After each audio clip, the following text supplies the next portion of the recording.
ओम शांति। प्रिय आत्माओं, बहनों और भाइयों, आज का विषय है ड्रामा। आजकल सोशल मीडिया में आकर XBK अपने अपने अनुभव सुना रहे हैं। पत्रकार होने के नाते 40-50 साल पहले जब सोशल मीडिया का नामो निशान भी नहीं था, उस दौरान ऐसे ही बीके पत्रों के द्वारा अपने अनुभव लिखकर भेजते थे। उन्हें पढ़कर उनके पत्रों के उत्तर सहित कौरव पांडव पत्रिका में प्रकाशित करता था। उनमें से बीके मनोज भाई के पत्र का उत्तर जो 30 साल पहले दिया गया था, उसी को प्रस्तुत कर रहा हूँ। आशा है सोशल मीडिया और XBK इस पर विचार करेंगे। प्रिय मनोज भाई, आपने शोषण, भ्रष्टाचार, अत्याचार और अन्य मिथ्याओं को हटाए जाने के संबंध में जो दादी जी के नाम उपरोक्त प्रार्थना पत्र लिख भेजा है और जिसकी एक कॉपी आपने मुझे भी भेजी है, इस विषय पर चिंतन की आवश्यकता है। जब आप जैसी 20 आत्माएं दो आत्माओं से मात खा जाएं, अन्याय और अत्याचार की शिकार हो जाएं, तो इसमें बाप दादा भी क्या करेंगे और दादी जी भी क्या करेंगी। जब लौकिक में इतने लोग दो आदमियों से पिटकर आते हैं और अपनी व्यथा अपने माता पिता अथवा भाई को सुनाते हैं, तो पता है ऐसों को क्या जवाब मिलता है। यह मुंह दिखाने से तो अच्छा होता चुल्लू भर पानी में डूब मरते। जब लौकिक परिवार का यह जवाब है, तब आप अलौकिक परिवार से इससे अच्छी क्या उम्मीद रख सकते हैं। जब तक आप स्वयं ही स्वयं की रक्षा का पुरुषार्थ नहीं करोगे, तो आपकी रक्षा को आएगा कौन। बाबा भी उसी की मदद करते हैं जो स्वयं हिम्मत दिखाता है। शंकालू और कायरों की मदद को कौन आएगा। कभी भगवान को कायरों का रथ हाँकते हुए किसी ने देखा है क्या, कभी सुना है क्या। आप कह सकते हैं कि हम यज्ञ एवं बाप दादा की इज्जत की खातिर चुप रहते हैं, हंगामा नहीं करते, वरना श्रीमत का उल्लंघन हो जाएगा। लेकिन मार खाने से कौन सी श्रीमत का पालन हो गया, कौन सा बाप दादा एवं यज्ञ का नाम रोशन हो गया। यही ना कि ईश्वर के घर में भी अत्याचार और अन्याय का बोल बाला हो गया, सच्चों का मुंह काला हो गया। इसका जिम्मेदार आप उन्हें ठहराएंगे, मैं आपको ठहराता हूँ। धर्म का मतलब अन्याय करना नहीं है, तो अन्याय सहना भी नहीं है। फिर भी सहते हैं तो समझ लेना होगा स्वयं में कहीं ना कहीं कमजोरी है, इसे स्वीकार कर लेना ही हितकर है। वीर वह होता है जो मर्यादाओं में रहते हुए अपने कर्तव्यों का निर्वाह समझदारी से करता है। आपके साथ अन्याय हो रहा है, अत्याचार हो रहा है, यह काम धर्म तो कर नहीं सकता। हाँ, धर्म की आड़ में अधर्म ये काम कर सकता है, कर रहा है। इतना तो आप भी समझते होंगे। फिर ऐसे अधर्मियों का पल्लू पकड़ने से लाभ क्या है? इसमें समझदारी क्या है? फिर भी पकड़ते हो तो रोते क्यों हो? इस स्थिति को लाने में आप भी तो सहयोगी हो।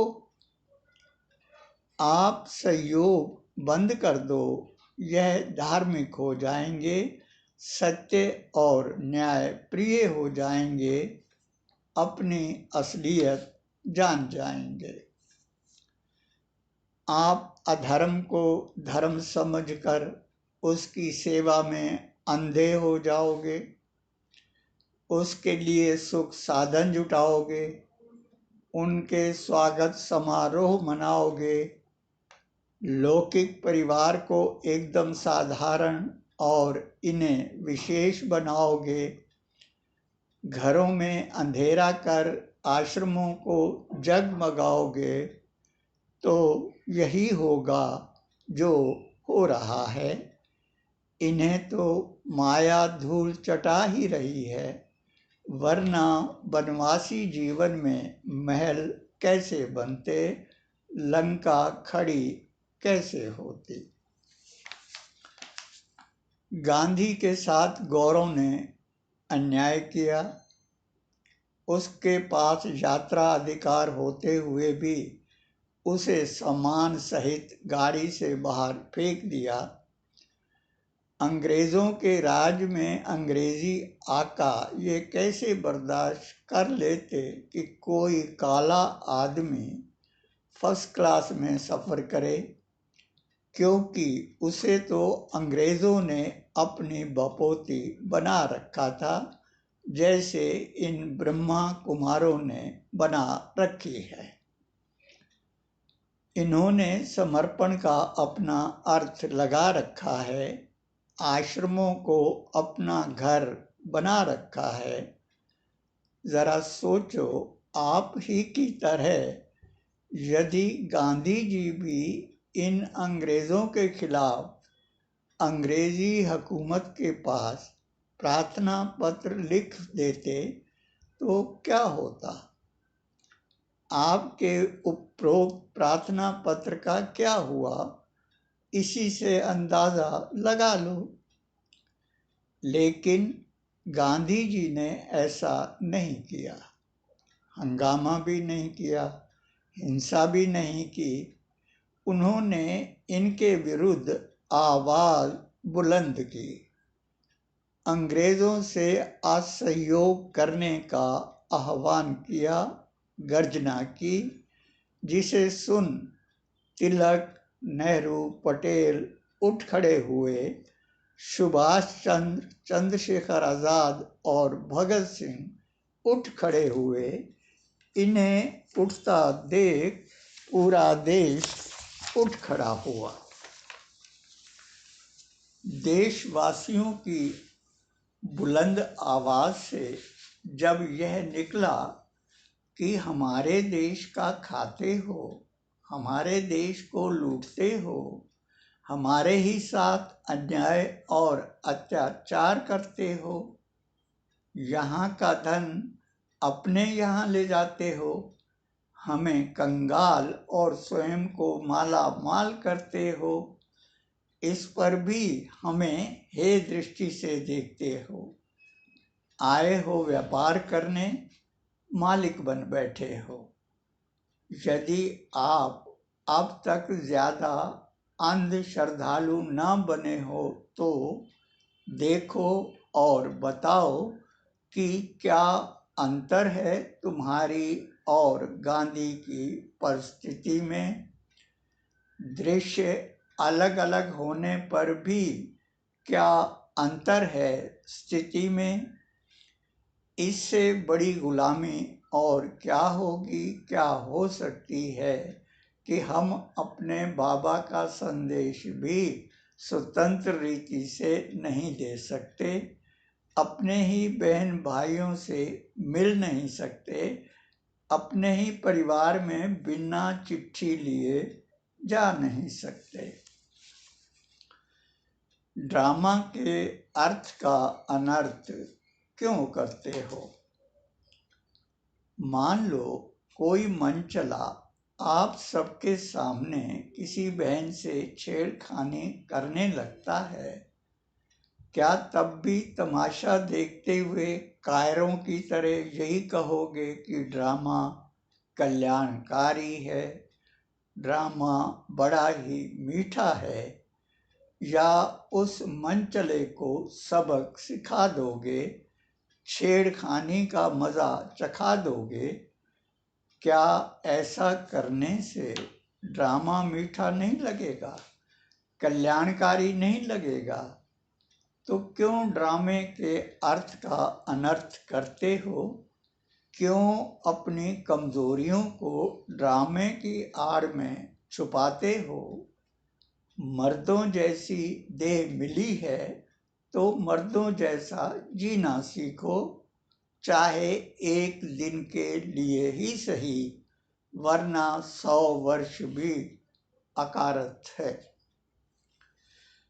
फिर भी आपने जो हिम्मत की है ये भी बहुत कम लोग कर पाते हैं, इसके लिए आप धन्यवाद के पात्र हैं।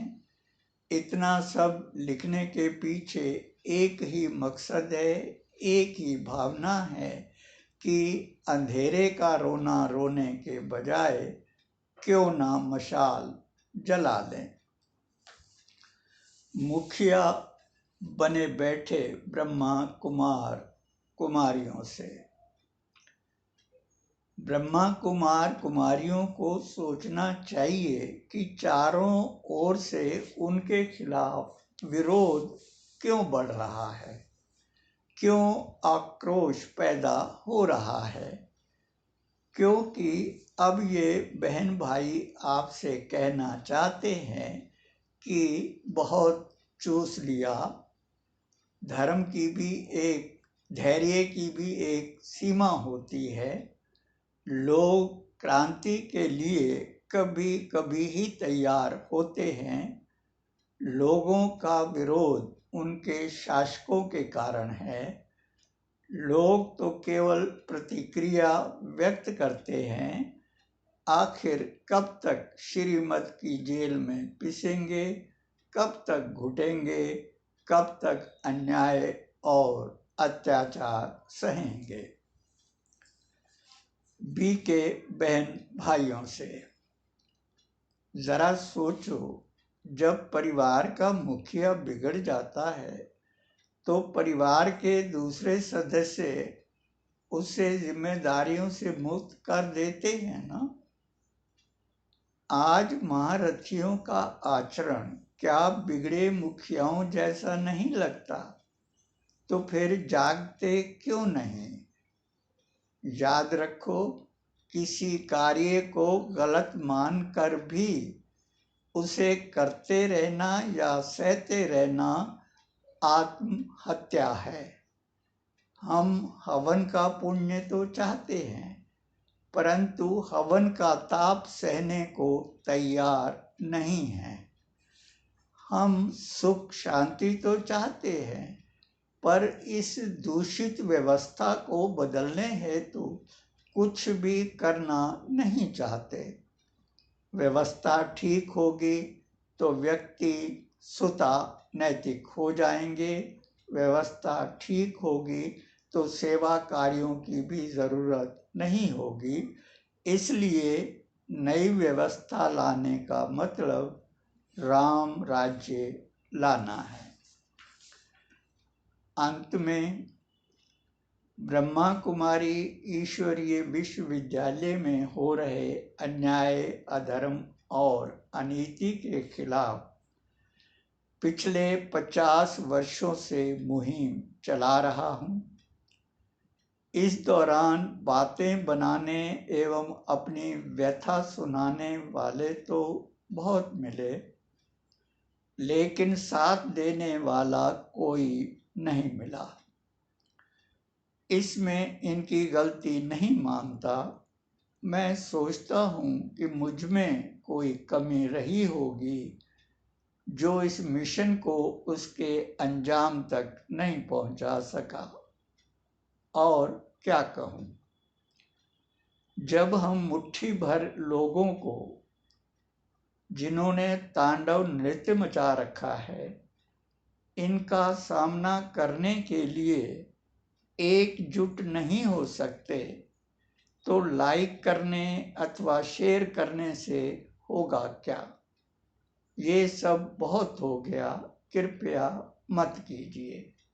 यदि कुछ करना ही है तो एकजुट होने का प्रण कीजिए और फिर देखिएगा। अच्छा, ओम शांति। शिव शक्ति पांडव सेना।